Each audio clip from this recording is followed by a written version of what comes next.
Bismillahirrahmanirrahim. Assalamualaikum warahmatullahi wabarakatuh.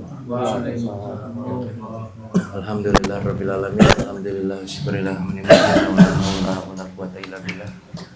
Asyhadu an la ilaha illallah wa la syarikalah wa asyhadu anna Muhammadan abduhu wa rasuluhu. Allahumma shalli wa sallim mubarik ala sayyidina Muhammadin fil awwalin wal akhirin.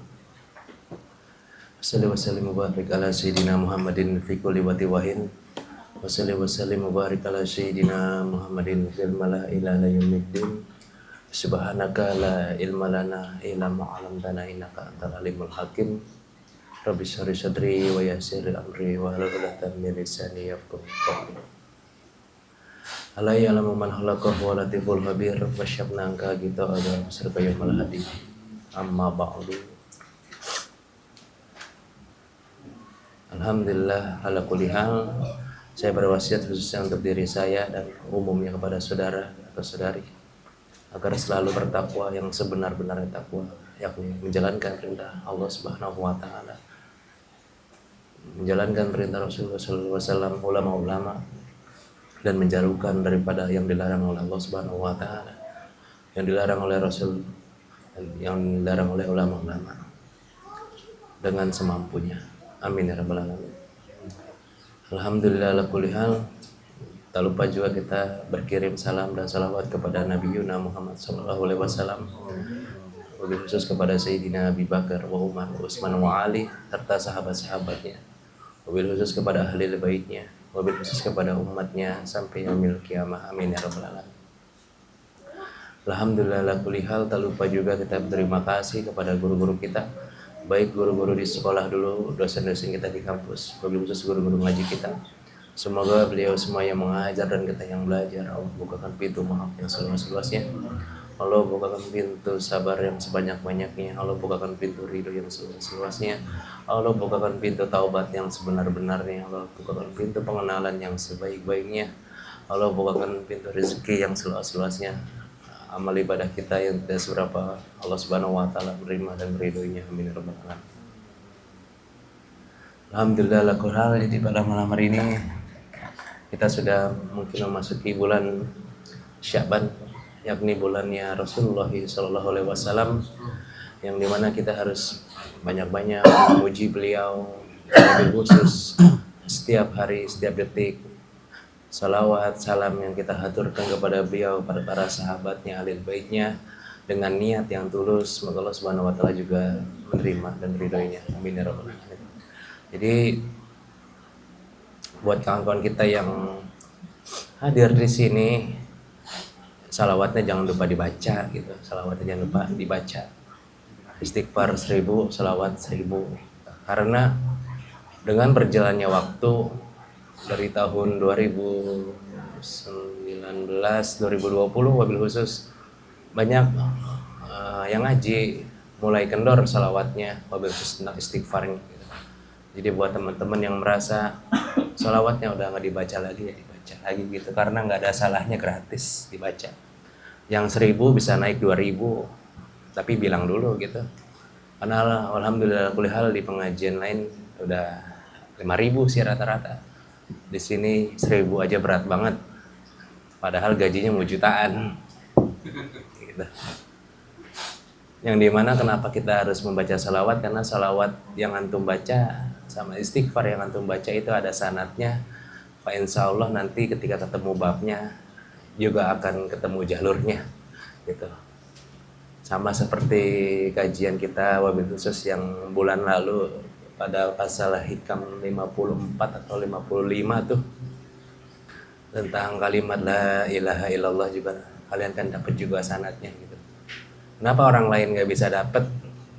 Tidak mungkin kita ngasih cuma-cuma kepada mereka yang hanya mau tahu, ketimbang antum mungkin yang dari dulu datang sampai sekarang, yang dulunya belum beranak sekarang udah punya anak 2 gitu. Perjuangan lah yang dinilai, kan perjuangannya gitu. Kalau hanya sekedar tahu mas, orang juga tahu kan gitu Pak. Itu yang pesan kita yang pertama, bila mana salawat istighfar kurang ya dibaca lagi. Jadi jangan malu lah ketika orang lain itu pamer maksiat, masa ente malu kan gitu ya. Kan ente juga ngemegang tasbih gede-gede kan, cuman tasbih digital doang.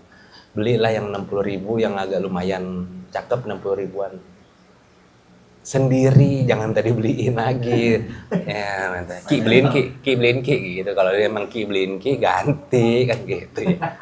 Saat sedekah ki ya emang beda urusan, nggak sedekah makan gitu. Jadi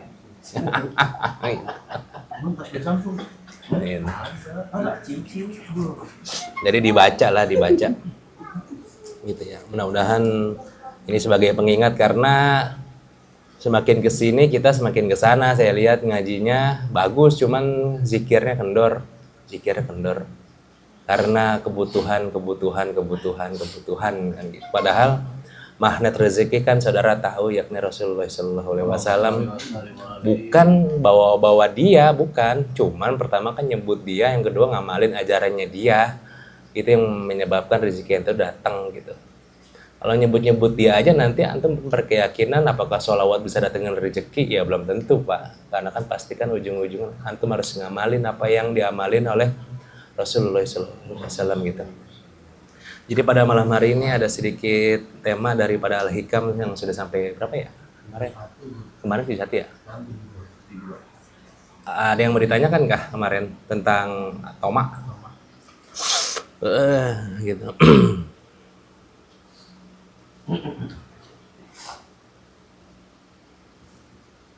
Kalau ada kita lanjut. Bismillahirrahmanirrahim. Al-hikmah al-isnain min sab'ina wa salasa min sab'ina minal hikamil ata'iyah.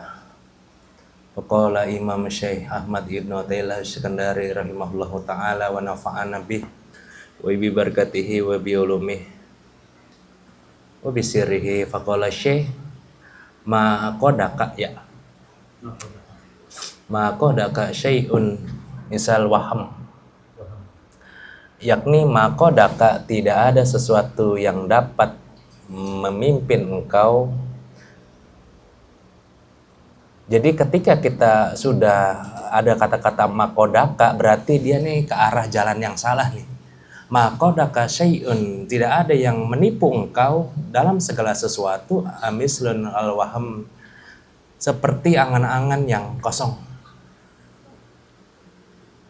Makodaka syai'un misal waham, tidak ada yang menipu engkau kecuali dia berasal dari waham.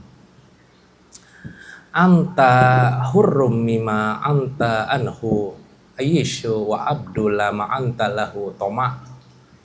Anta hurrum mima, engkau merdeka, engkau bebas. Anta anhu, dari segala sesuatu, ayis wa abdullah ma, daripada yang engkau tidak butuhkan, lama anta lahu toma, dan engkau tetap menjadi hamba, wa abdu lama anta lahu toma, apa yang kepada engkau inginkan. Wallahu a'lam bishawab.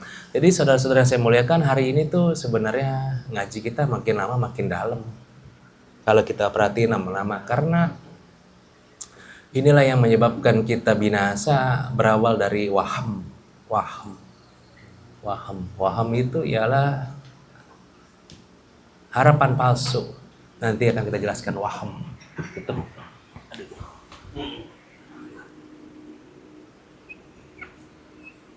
Paham.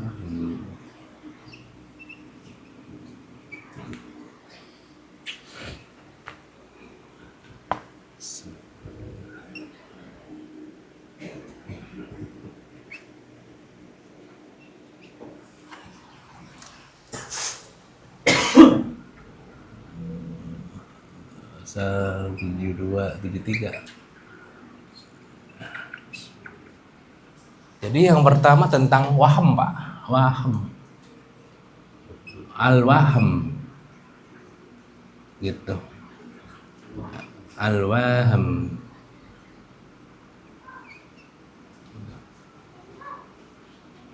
Al-waham. Waham ini ialah sesuatu yang tampak nyata di pikiran, nampak nyata di pikiran, padahal Ilusi dia. Nah ini waham. Ini yang menimpa kita nih, waham. Bahasa simpelnya, harapan palsu. Angan-angan.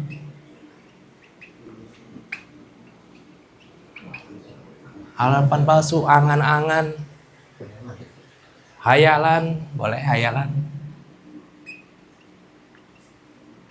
Karena kita menimpa nih, siapapun yang ngaji menimpa ini. Sesuatu yang nampaknya tadi pikiran, padahal ilusi. Itu waham namanya. Waham.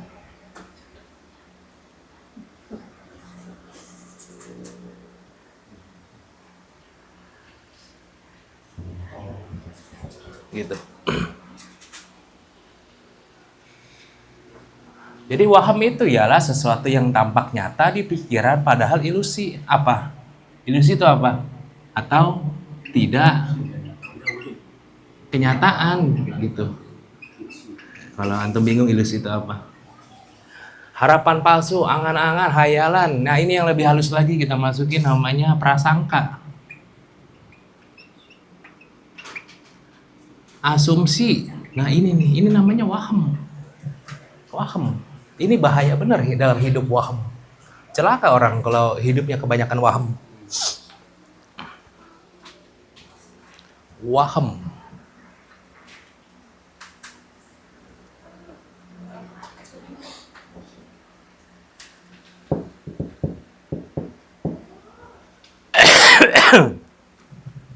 Waham. Kenapa waham berbahaya? Nah kan gitu. Ini pelan-pelan aja dulu, belum masuk ke temanya. Di sini kenapa waham berbahaya? Apalagi buat para santri, apalagi buat kita. Kenapa waham berbahaya? Kenapa waham berbahaya? Ayo kenapa tuh? Karena satu, Syekh Ibnu Athaillah mengatakan terlihat rasional, padahal tidak. Nah, inilah yang menimpa kita. Dia terlihat rasional, masuk akal, padahal enggak. Itu waham. Seorang suami, seorang istri, nanti kita jelasin pelan-pelan.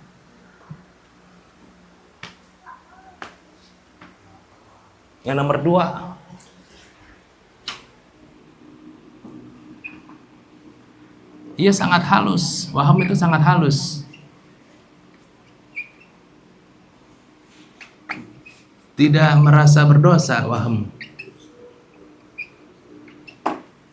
Yang nomor 3 yang paling membahayakan, menguasai hati dia. Menguasai hati. Bukan pikiran aja. Inilah waham. Waham. Jadi Syekh Ibnu Athaillah Skandari rahimahullah ta'ala itu kemarin sudah jelaskan kenapa manusia bisa tamak.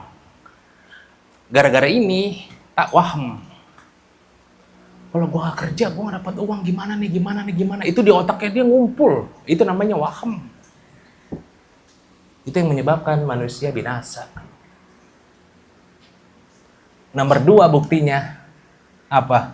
Waham tidak merasa apa tuh? Berdosa. Apa? Karena dia kan gue mikirin nafkah. Itu dia, itu namanya waham. Halus itu. Kita nih lagi puyeng mikirin anak keluarga. Udah kenyataan belum? Belum dong. Itu nggak boleh. Karena dia merasa kan gue gak dosa mikirin nafkah. Nggak boleh itu. Mikir sesaat boleh, kelamaan nggak boleh. Gitu. Kenapa? Karena setan tidak langsung goda, dia nanam waham dulu dia. Di mana-mana setan nggak langsung goda, dia nanam waham dulu. Pikirannya dikacaukan dulu. Gitu. Dari dulu emang agenda orang-orang yang benci Islam nggak nyerang Habib dia.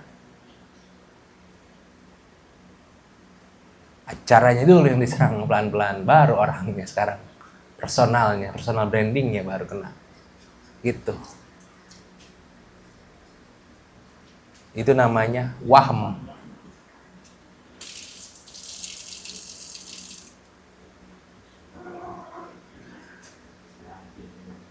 Berawal dari mana? Ya ini dia nih yang kebanyakan orang tua juga nggak sadar. Berawal dari mana? Dari dua hal aja Pak. Yang pertama tontonannya. Yang nomor dua tuntunan.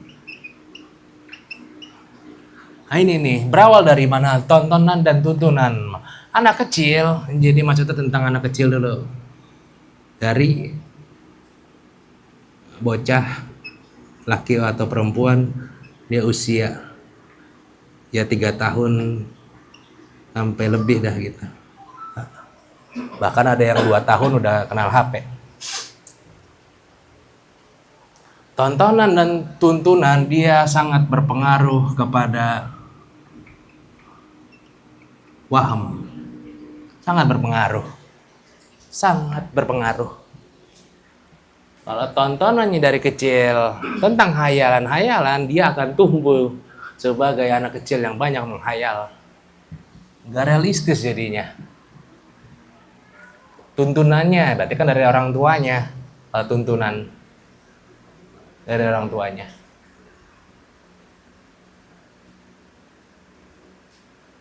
Belum paham maksudnya? Oke, kayak tuntunan orang tua.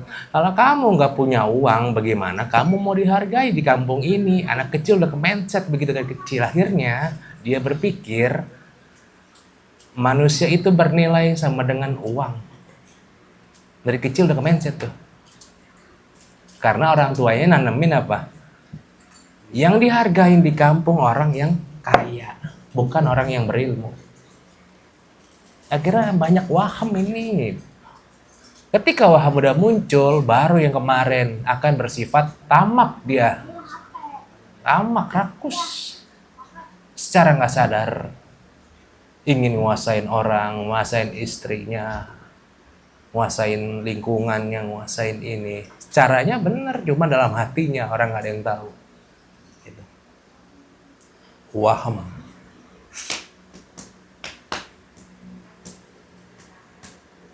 Apakah kita kena? Kita kena. Cuma nanti pelan-pelan. Kita kena, Pak.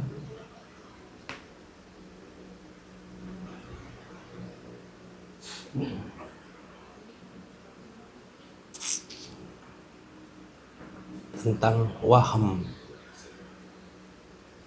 Ada yang mau ditanyakan lagi kah? Sebelum dilanjut.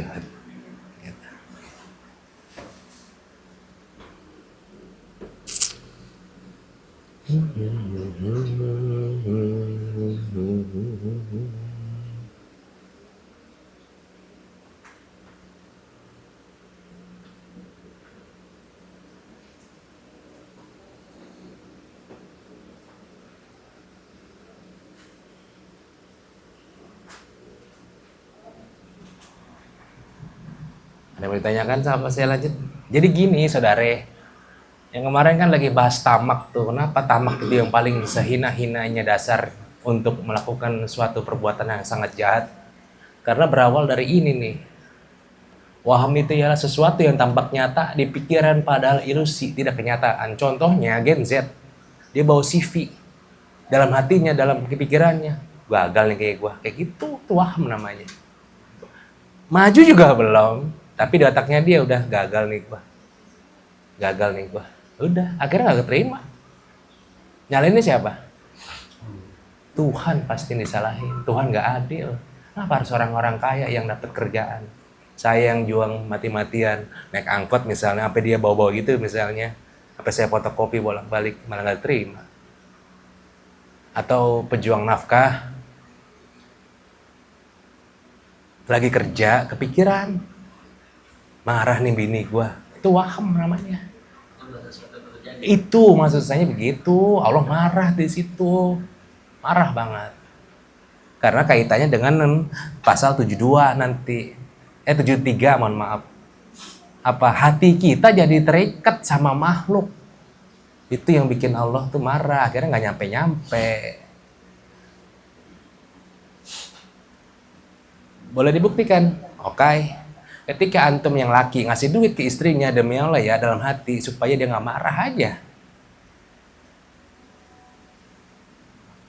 Coba dah direnungin dah. Ngasih uang ke istri biar dia nggak marah pasti. Kita nggak ada niat dari dulu, ngasih-ngasih aja. Atau kita ada rasa ketakutan kayak, mana ya kan udah gajian nih, biar dia tenang, biar dia ini, itu tandanya ya itu ada rasa takut. Sama istri sendiri takut, padahal nafkah itu wajib, Pak. Yang namanya wajib harus senang, gitu dong. Takut mengganggu pikiran. Nah itu dia ini, ya gua kata begitu.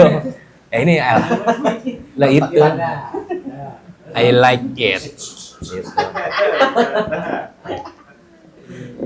Ganti dah namanya Indra Al-Amin katanya. Tapi emang jujur ya, itu nggak boleh sebenarnya gitu. Kalau ngasih istri itu ya ikhlas, tanpa ada rasa takut di dalamnya.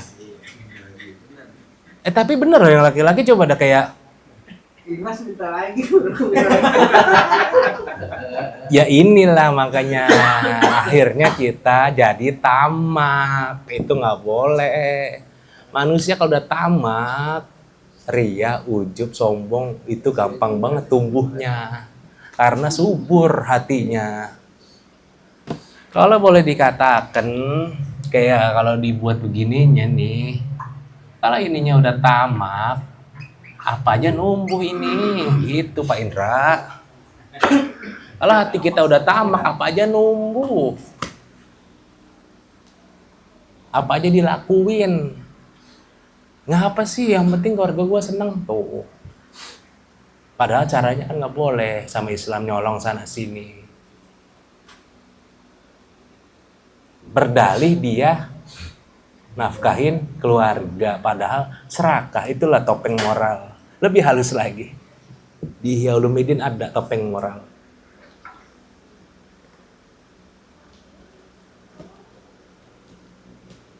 Tapi yang bikin ininya jadi gede ya karena ini hayalan. Kalau istri gue kasih 2 juta dia senang kali ya. Itu waham namanya. Waham. Kenapa kita nggak pernah bahagia? Karena di hati kita udah waham semua isinya. Baik yang ngaji maupun yang tidak ngaji. Ya kalau gue nggak nyari uang bang, gimana cukup buat sehari? Itu waham, dia ketakutan aja. Ketakutannya lebih. Gitu loh. Ada yang mau ditanya kan nggak sebelum dilanjut? Serem liatin dulu ini.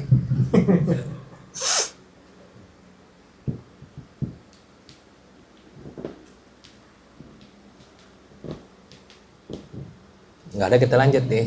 Ada any question?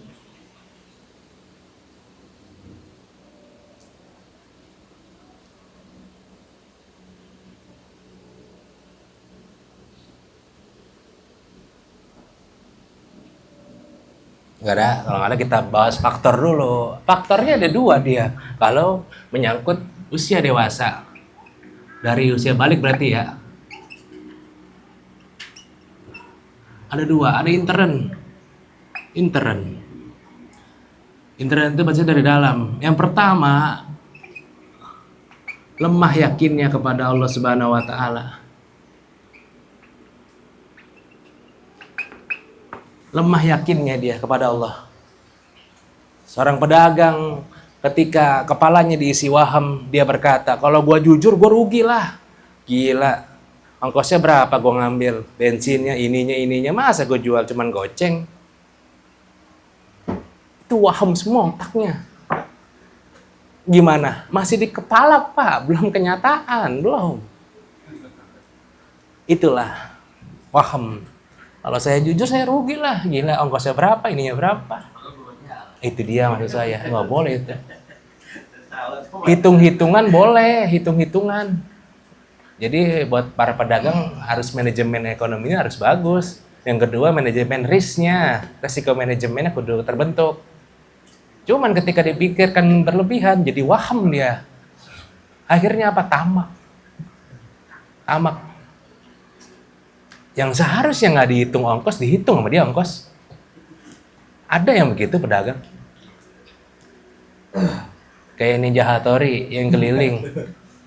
Harusnya paketnya gratis jadi bayar 10.000.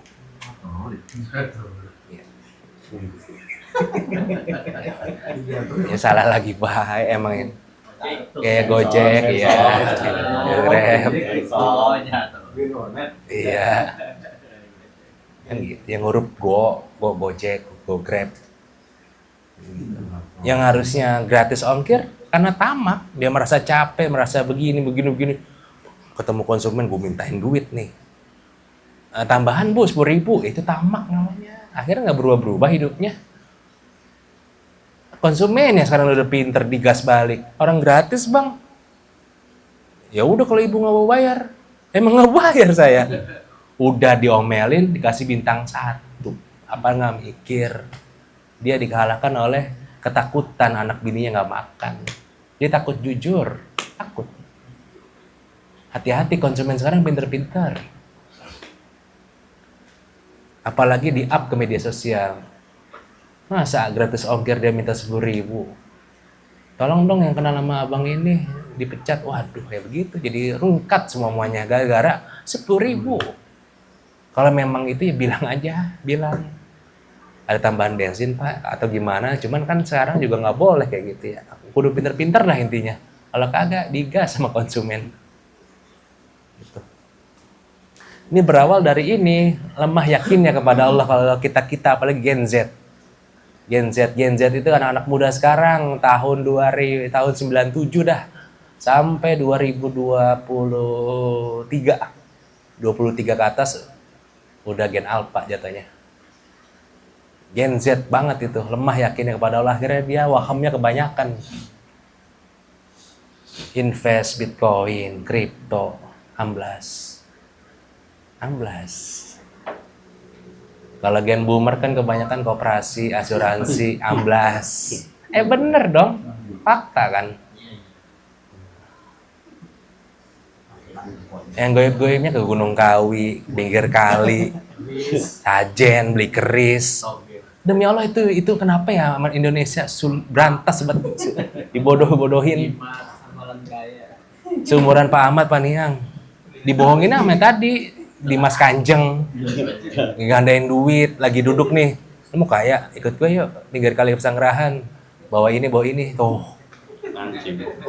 Om Wahyu nggak kena dia, Ustaz Habis nggak kena. Cuman ketika ditanya mau bisnis ini gak Bitcoin, gimana?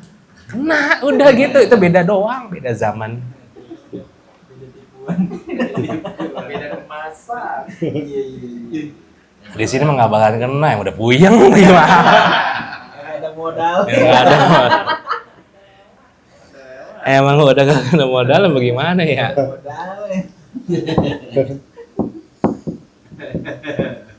Bolong. Terus juga sebenarnya saya kenapa diutus di tengah-tengah kalian? Kayak Nabi saya. Saya tuh pengen ngeberantas begini Bu. Ketika ada orang ngobatin orang, saya selalu berkeyakinan lu jangan pernah berobat ke Singapura lu ya, kan gitu. Pinter dia ngobatin orang dengan sembur-semburan. Dia sakit ke Singapura. Itulah yang pengen saya basmi di muka bumi ini. Pernah kejadian sama Magi. Berobat ke dia ngobatin, dia sakit Singapura. Cipto. Dia sembuh seminggu. Ya dia kagak sembuh-sembuh, sembur mulu. Itu tolonglah ininya bangkit lah, yang nyata-nyata aja. Berobat tuh ke rumah sakit. Jangan ke Ustadz tuh tolong Pak Ustadz. Doain ke Allah biar sembuh. Udah op, jangan ada komanya. Kebanyakan tolong syariatin, ngapain? Aduh, kata. Biar disuruh ke dokter juga mau ya. Itu dia. Gian Ustadz sakit. Ustadz di mana? Ini lagi di Cipto nih. Ya, gua kata gitu. Kalau dia pinter lah, mau ngobatin kok kalau sakit bukan ngobatin sendiri gitu kan. Tapi rata-rata nggak terima kalau Gen Boomer. Beneran ini mah, kalau Gen Z mungkin agak masuk, Gen Boomer nggak terima. Lu ngelawan orang tua? Iya itu dia. Nyata-nyata aja apa sih gitu loh. Tolonglah tuh dibasmi yang gitu-gituan. Hidupkanlah akal kita, ayo. Dia ngobatin orang kemana-mana, biar dia berobat ke Mikel gitu. Sering makan ancak. Pernah di Pondok Labu ada yang cerita sakit perut, kata orang situnya, namanya Pak Haji, ada ularnya. Bener. Saya dengar, saya balikin, ya udah Pak Haji tolong diambilin, kagak bisa ngomong dia, keringet dingin pulang. Akhirnya saya juga yang ketempuan, saya bilang, ini mah sakit bu, asam lambung, dia GERD namanya. Ketika diperiksa, emang GERD pak. Kenapa harus begitu ya? Ada ularnya. Kan uget-uget perutnya. Maksud saya mah bukan main-main, ini tentang nyawa orang. Kenapa harus bilang ada ularnya? Ada kecoa, mau ngapain? Ya Allah ya Tuhan ya Karim gitu. Seumur-umur saya baru sekali sih ngeliat pengobatan yang benar-benar nyata. Tapi udah meninggal orangnya. Kalau mau bangkitin lagi nggak bisa. Kayak Benjamin kan. Ada orang lumpuh datang. Saya lupa harinya kalau nggak salah malam Kamis. Dulu Agi nggak mau dia diajak. Ketika itu orang lumpuh datang dibacain doa dengan laga-laganya beliau. Tiba-tiba muntah hijau semua. Bangun. Ketika keluarganya ngasih duit, dia nggak mau pak, nggak mau, kasih aja ke orang-orang yang membutuhkan. Itulah pengobatan sejati ya. Kalau kita kan, itu diambil suwe. Besok kamu harus berobat lagi ya, bisa aja lau, gitu. Ada tagihan yang harus dibayar, makanya sudah datang lagi. Ya, makanya ya Allah ya Tuhan. Kalau mau sembuh banget ke Mikel, sembuh tuh insya Allah. Mitra keluarga, rumah sakit swasta, top Markotop itu. Ke Mikel udah bilangnya ke Mikel, lu ke Mikel aja lu. Ke Mikel mana bang? Orang mana bang? Oh no, ada tuh di Sawangan, mitra keluarga. Tapi ya jual motor satu. Kamarnya bukan main pak. Tapi sembuh. Gitu. Nah ujung-ujungnya ini kita karena banyak waham itu kayak tadi pak, pusing dikit, gue disantet nih. Itu ada hayalan, gara-gara dulu nontonnya santet malam Jumat, misbar gitu loh, tontonan kita dulu begitu mulu tontonannya. Terus tuntunannya sama orang tua, ya itu dia.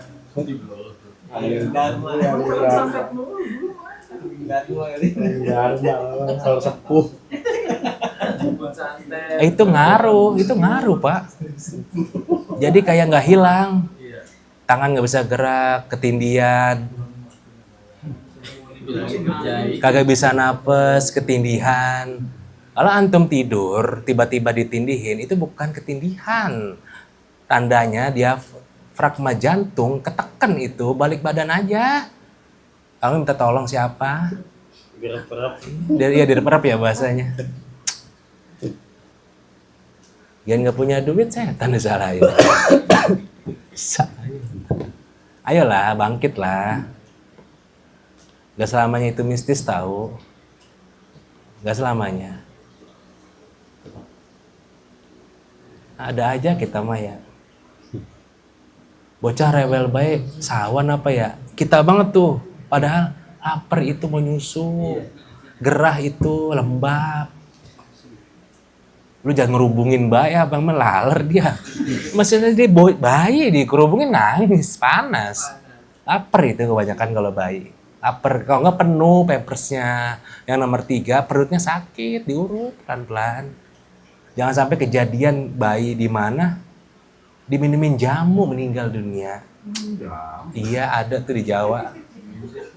Nangis mulu di Gerasawan sama Nyai Suro sebutannya, diminumin jamu, astagfirullah, mati pak. Itu akibat, mohon maaf, orang tuanya yang kolot. Kita kebanyakan begitu, mau gak mau orang tua sini. yang dibenarkan agama, ambil contoh. Kalau maghrib jangan di luar, itu benar, ambil. Bukan berarti setan nggak bisa masuk, bukan, setan mah masuk lewat mana aja, tapi baca Quran, sholat, kumpul keluarga, baca ratiban, itu maksudnya. Jadi ditutup doang, balik pintu main HP, ya mau ngapain? Setannya udah masuk gitu mah. Yang benar ambil, gitu loh. Maghrib jangan di luar. Benar itu, benar. Karena banyak kejadian kalau maghrib di luar. Ya, karena udah ganti kalung cowok. Yang nomor 2, egonya belum ditundukkan nih, ego. Egonya belum tunduk dia. Apa tuh ego belum tunduk? Perasaannya muncul, dimunculin mulu. Bahasanya suka membesarkan rasa takut atau rasa ingin. Dia suka, dia juga suka besarin takut.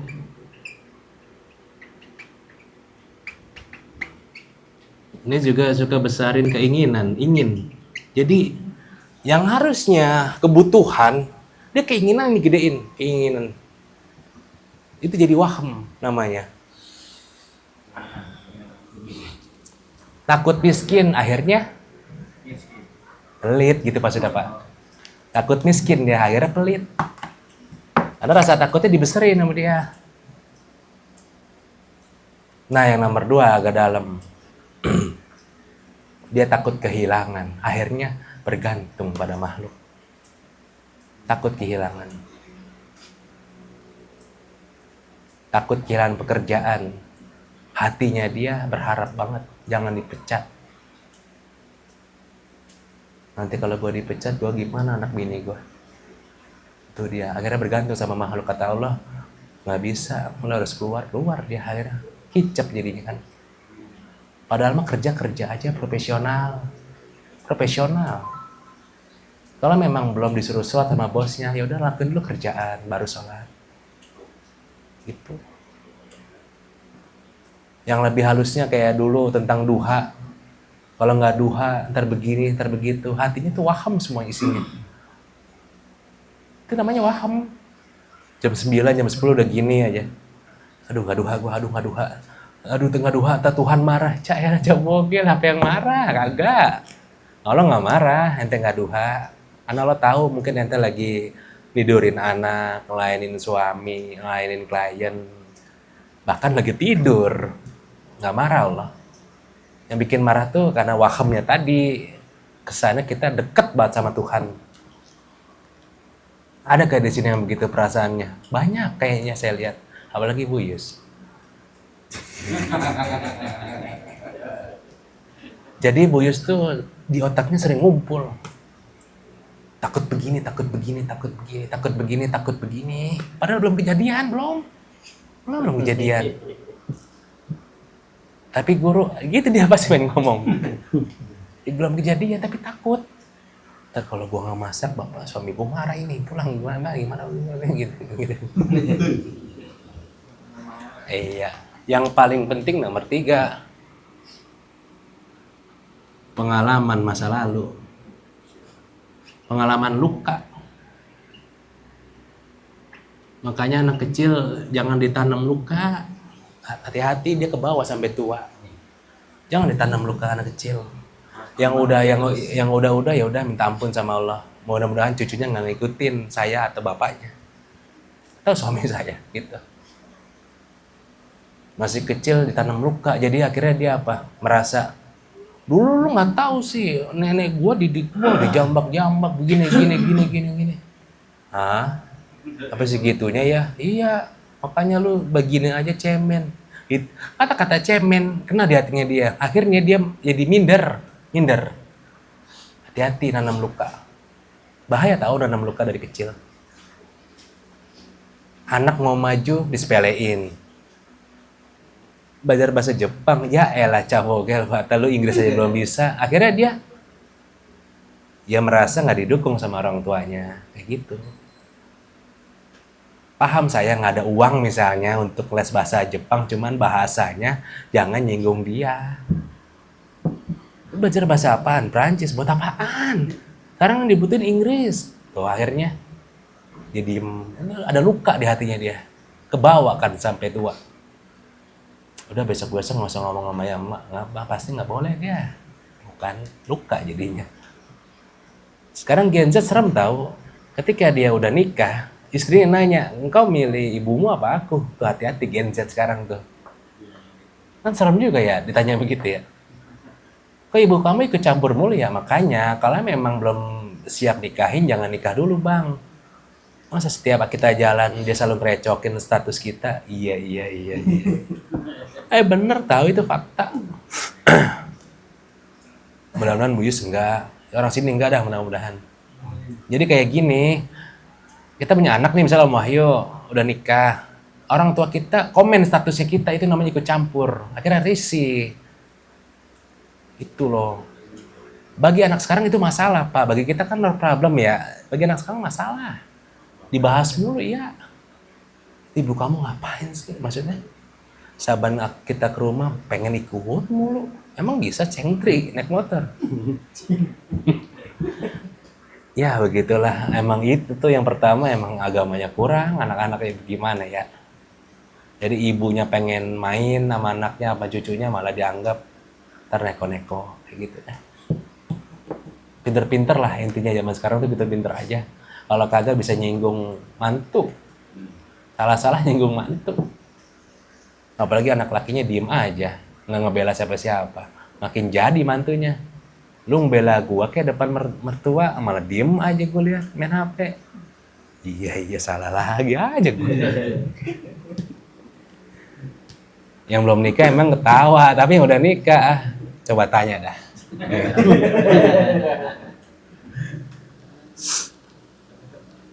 Kenapa nggak boleh nanam luka? Tanya ini mah.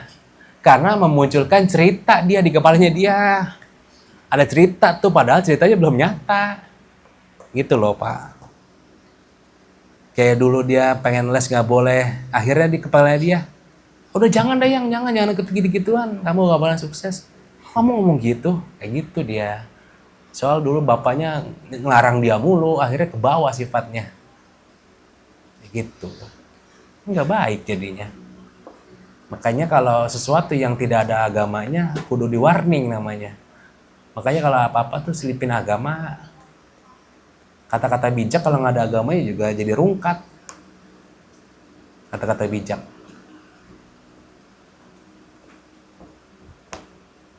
Ada quotes rumah tangga. Ini mah nyata. Ketika orang tua udah ikut campur rumah tangga anaknya, tunggu kehancurannya itu pasti Pak. Agak berat ya, tapi memang gitu faktanya Pak. Ketika kita udah ditanya oleh anak, aku mau nikah, emang udah siap? Ya udah relain dia, doain aja. Karena ketika kita ikut campur, dia berantem sama istrinya. Kenapa ya? Mohon maaf nih, malu ke rumah gua mulu. Emang kenapa? Kan main. Ya gue risih aja. Kok kamu ngomong gitu?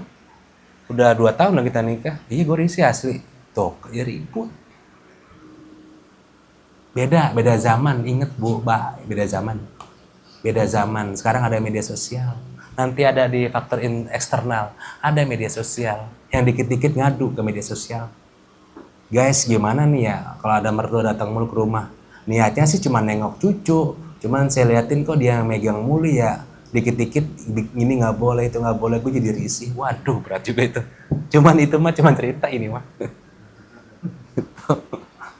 Yang nomor 4 nyata Pak, nggak di film itu mah bisa aja dia kurang muhasabah. Muhasabah itu maksudnya kurang koreksi diri gitu aja pakai bahasa kita. Jadi nggak ada yang kurang ya dia nggak ingat apa-apa. Yang terakhir faktor yang paling besar cinta dunia dia berlebihan. Ya karena sudah ditanam sama biangnya nilai orang sama dengan uang. Dari kecil sudah ditanam Kalau kamu nggak punya uang, bagaimana kamu mau hidup? Bagaimana kamu dihargai sama orang? Bagaimana kamu begini-begini? Jadi anak kecil mindsetnya harus punya uang gue ya. Itu yang mengakibatkan dia jadi rakus. Yang harusnya kerja sama tim dalam kantor, nggak mau dia. Gitu. Akhirnya jadi jatuh sendiri.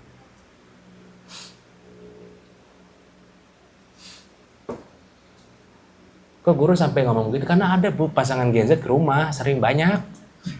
Sampai ngomong, kok mohon maaf Pak Guru ya, mau nanya deh, boleh gak? Boleh gak sih mertua ikut campur urusan kita? Soal,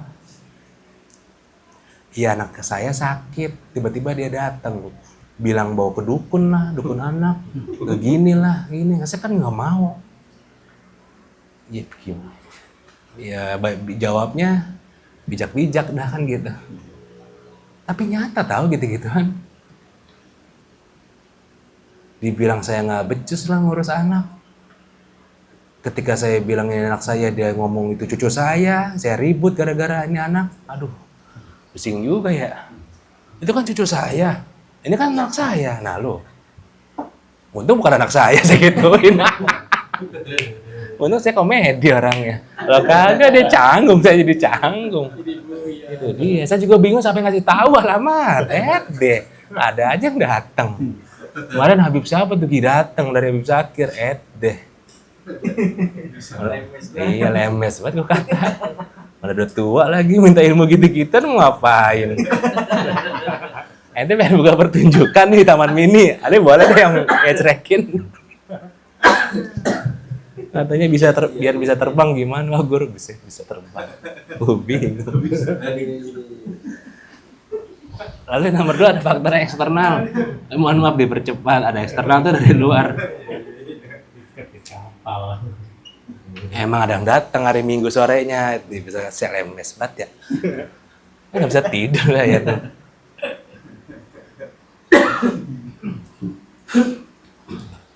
Ada lingkungan negatif.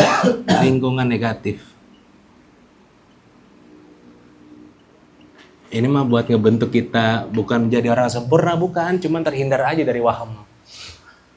Ada lingkungan negatif dia. Apa contohnya? Budaya membandingkan sudah ada sejak anak kecil. Kamu nggak kayak dia sih, akhirnya anak minder mulu. Iya. Jadi kalau boleh ditulis ini ada budaya membandingkan di sini nih. Kamu nggak kayak abang kamu sih, akhirnya ya adanya minder ketemu abangnya. Kayak abang kamu dong juara panah, kayak abang kamu dong juara renang. Kamu bisanya main HP, itu anak sakit hati tahu digituin adanya. Tapi gue kan dia masih kecil, ada luka yang dia pendam.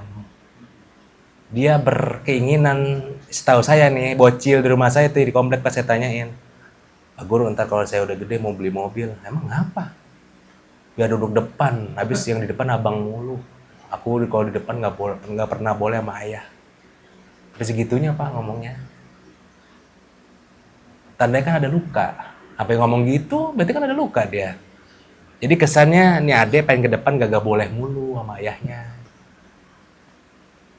Itu. Saya nanya, emang cita-citanya mau jadi apa? Mau beli mobil dia ngomong. Berarti kan ada luka, gak nyambung. Paham maksudnya? Mau beli mobil, mau duduk depan. Emang kenapa duduk depan? Habisnya aku kalau setiap duduk depan sama ayah selalu ngomel mulu dia. Ada luka dia. Dibandingin berarti sama abangnya. Buat orang tua bijak-bijak dah, jangan bandingin abang sama adik, jangan sakit hati. Bagaimana perasaan dulu kita tuh waktu bujang sama perawan dulu dibandingin. Lu nggak kayak anaknya kiai, lah beda mah, dia mah kiai. Beda. Adik abang itu sebagai puzzle aja. Jangan sampai salah satu puzzle hilang dalam hidup kita, jangan. Intinya saling melengkapi lah adik abang itu. Abangnya diem, pasti adiknya ceria. Atau dibalik, abangnya ceria, adiknya diem. Itu puzzle aja udah, jangan dibandingin. Jangan nanti sakit hati, pasti salah satu pihak ada yang merasa disudutkan. Jangan. Apalagi pas lebaran, yang satu bawaannya banyak, yang satu enggak. Udah jangan dibandingin. Jangan pernah ngomong, lu mah beda sama si Ali. Kamu ngapa dia mah bawaannya sapi, lu mah ayam, pahanya doang. Ya kan jadi kayak gimana gitu. Untung ya baru cekernya doang.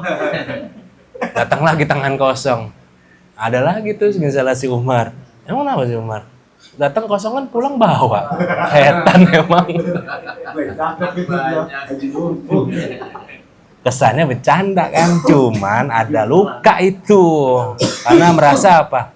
Nggak usah banyak-banyak ke rumah bawa emak, ke rumahnya, ke rumah babe yang nggak bakal dihargain lo. Kita bawa pulang ngapain di rumah emak gitu kan. Iya, gitu. Dapat makan doang. Karena dia merasa jangan bawa banyak-banyak, lu nggak bakal dihargain. Buang-buang duit aja lu sono. Kok gitu ngomongnya bang? Buktiin dah. Ya bener, yang selalu dibanggakan oleh emak bapak kita yang kaya. Yang nomor 2 mungkin ini nih, omongan optimis pesimis mulu. Jadi kagak ngebangun perasaan optimis. Ketika anak kita gagal atau saudara kita, adik kandung atau istri kita merasa sedih, jangan dipesimisin. Lo akibat dosa lu, astagfirullahaladzim. Enggak gitu, enggak. Jangan ngomong gitu dulu, pelan-pelan aja. Kamu sedih kenapa? Itu ya, nggak bisa ikut tur ziarah karena nggak ada uang. Insya Allah kalau ayah ada, nanti kita berdua ke sana. Gitu, optimis. Jadi dia merasa dipeluk mentalnya.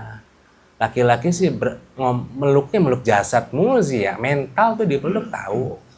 Istri lagi jatuh, lagi sedih, dipeluk mentalnya. Jangan jasadnya doang.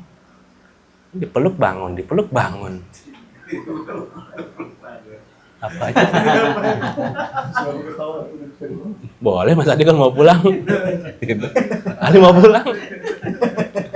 Mentalnya dipeluk. Apa kabar hari ini? Gitu. Gak sehat gue bang. Lu sakit bukan begitu jawabannya nih. Laki juga polos juga lagi. Tandanya mental kudu dipeluk. Mari kita healing yuk. Liburan. Berduaan. Anak-anak kan udah pada gede. Gitu dong. Ini pengennya ntar aja nunggu si anu gajian kita jalan-jalan. Buset. Anaknya mulu diharapin. Itu baru namanya yang tadi tuh ujung-ujungnya. Yang nomor 2. Ada tekanan di sini nih. Jadi dia hidupnya penuh dengan tekanan dan ekspektasi. Ekspektasi hidupnya berlebihan. Dari mana munculnya? Dari 2. Yang pertama dari keluarga. Yang kedua dari media sosial. Jadi hati-hati nih buat keluarga atau media sosial. Kenapa anak ini jadi ngaco? Ya karena dari keluarganya tekanan yang begitu hebat. Makanya mohon maaf banyak jadi TKI. Karena nggak mau dia dihina mulu di kampungnya. Niatnya salah dia. Kebanyakan salah niatnya. Buktinya pulang ya pada begitu kan. Kelakuannya mohon maaf. Atau dari media sosial tekanannya.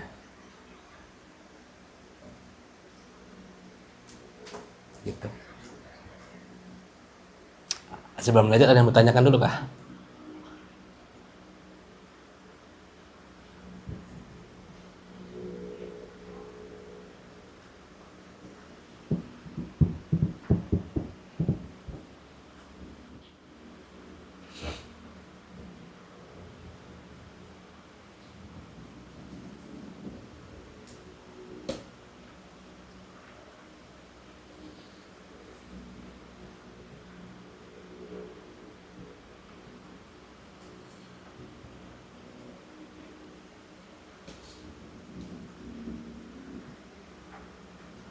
Gak ada kita lanjut.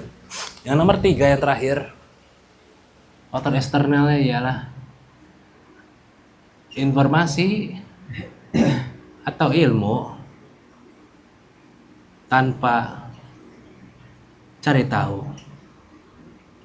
dulu, atau bahasanya mentah di sini. Dia dapat informasi atau ilmu mentah, ditelan bulat-bulat. Itu menjadikan dia menjadi wahamnya berlebihan. ketakutannya berlebihan. Aduh, gue kalau di umur segini belum nikah, gimana itu tuh. Akhirnya tanpa cari tahu dulu, tabayun dulu. Kalau waham sudah muncul, muncullah tamak. Dan muncullah tergantung pada makhluk. Itulah yang disebut al-hikmah. Ayat 72, 73. Gitu. Jadi kalau ini udah muncul, Pak. Jadi urutannya kalau udah waham muncul, waham itu akan melahirkan tamak. Tamak itu akan mencarikan bergantung pada makhluk.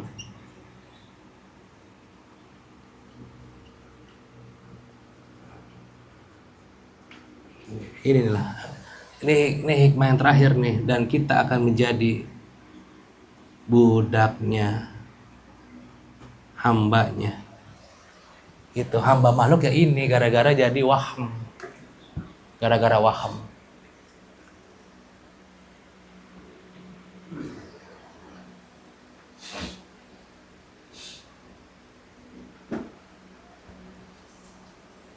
Dan yang namanya budak, ini balik lagi ke sini, ya gini doang sebenarnya, muter-muter dia.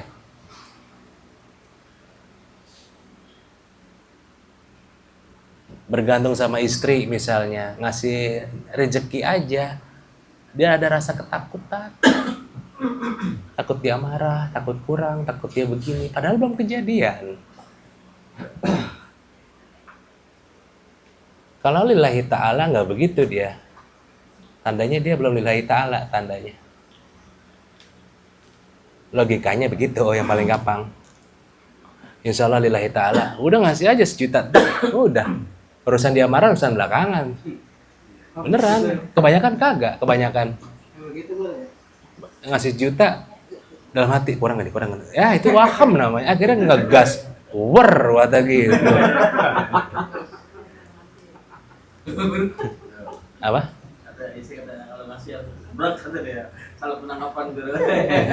Waduh. Agak dulu sebelum dikasih. Gimana mau bebas jiwa kita kalau masih kayak gini kan? Gak bebas. Sama istri sendiri aja takut. Bukan takut jasad ya, ini takut disemprot, takut dia kurang, takut aja. Istri gue diam aja, kenapa nih? Ini takut dia, tandanya. Astagfirullah, itu nggak boleh tahu. Gitu, kurang lebih begitu. Ada yang bertanyakan, obatnya harus yakin kepada Allah, ada obatnya jadinya. Obatnya namanya taubibun. Yang pertama yakin kepada Allah, harus yakin. Nggak ada rezeki manusia yang kurang sedikit pun, nggak ada. Tinggal cari aja cara jemputnya bagaimana. Ciri-ciri rezeki tertutup ialah ketika engkau sudah berusaha, hasilnya kecil itu tertutup, cari yang lain. Atau jalan buntu.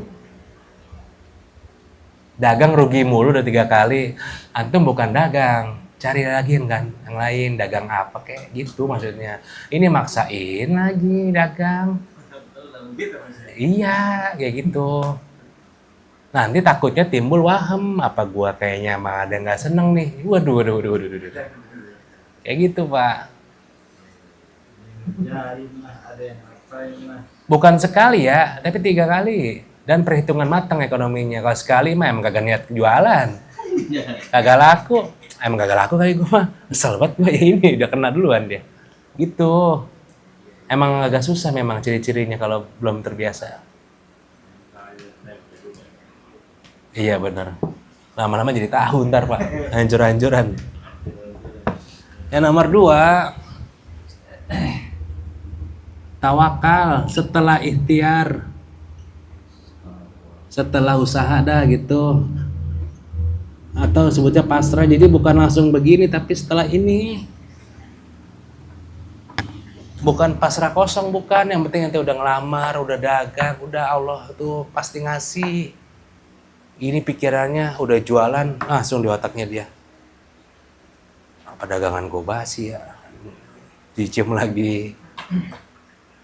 Dilihat kiri kanan, apa ada yang komat kamit nih nutup dagangan gue. Beneran tahu. Kalau pedagang gak ada ilmu apa gitu pada yang dia ngatin kiri kanan. Oh no dia kali ini baca-baca. Ada yang nawarin garam. Ada yang nawarin garam lah. Itu namanya waham. Garam orang bocil.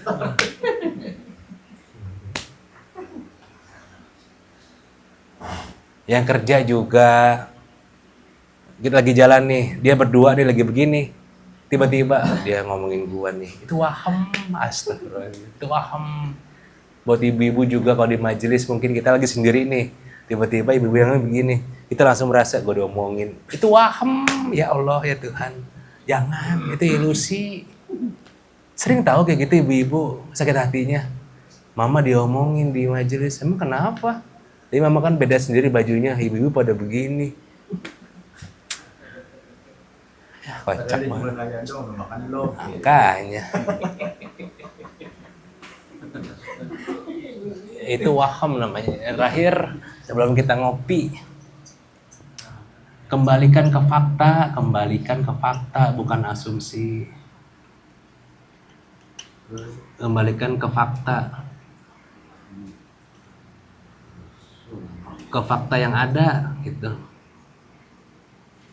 Jadi kalau dapat berita, dapat apapun di pikiran, di hati, udah jangan dipercaya. Jangan dipercaya. Kejadiannya nggak begitu, nggak gitu aja.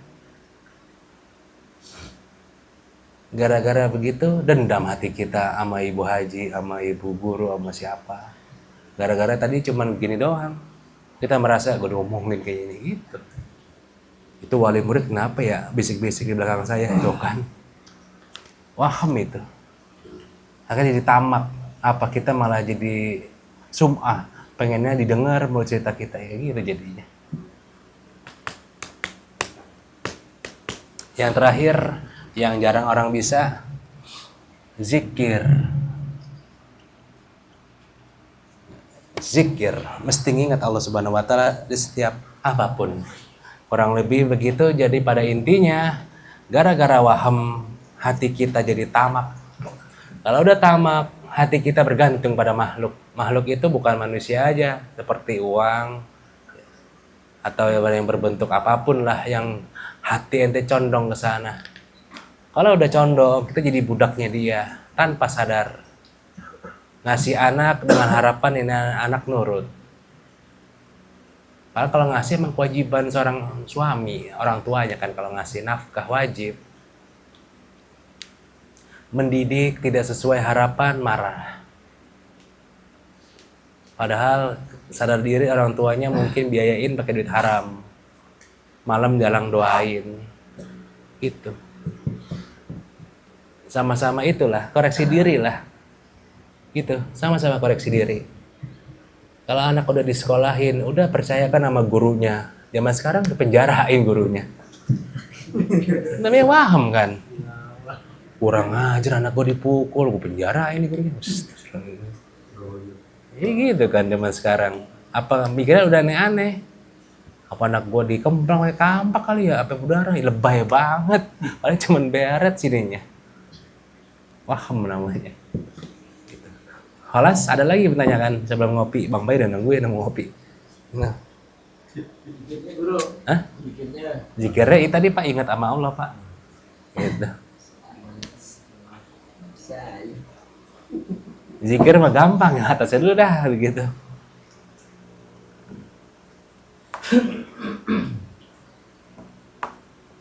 Dulu kalau sesuatu yang nampak nyata di pikiran pada ilusi itu hanya berlakukah sebelum kejadian atau yang sudah kejadian? Misalnya rasa kasus sudah kejadian ada orang meninggal, dia ngira oh ini karena GERD nih, oh ini karena ini jantung, itu gimana?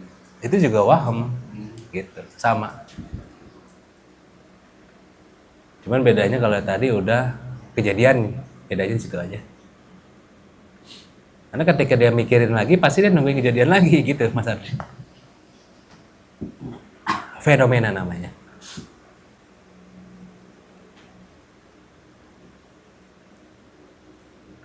Termasuk gini nggak tuh, barusan tadi dia ngomong sama saya udah meninggal aja hari ini, gimana? Padahal kemarin baru ngomong baru ngobrol sama saya gitu. Misal ada orang meninggal gitu ya, mau cerita tuh sama yang takjiah gitu. Barusan padahal kemarin sehat-sehat aja gitu. Padahal kemarin baru ngobrol sama saya tuh di mana? Itu udah lebih dari waham, itu udah cerita dia. Kalau waham masih di hati, di pikiran. Gitu.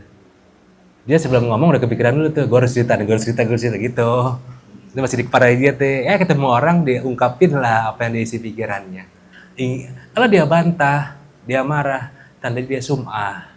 Pengen didengar omongannya gitu Pak caranya. Intinya dia bibitnya dulu lah Mas Ardi. Belum keluar ini. Dari mulut belum keluar. Jin pun masih bingung. Dalam hati soalnya. Dalam hati soalnya.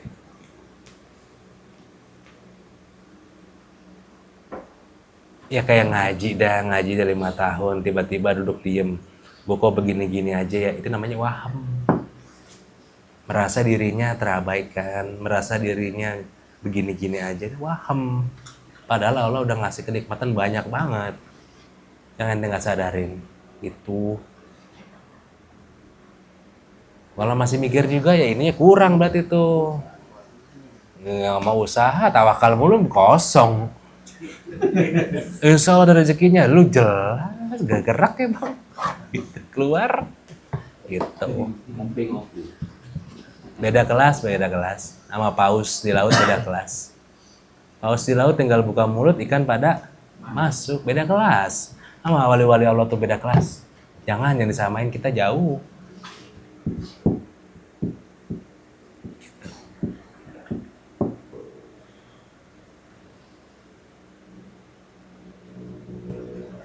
Rezeki kita teri apa paus, itu aja beda kan.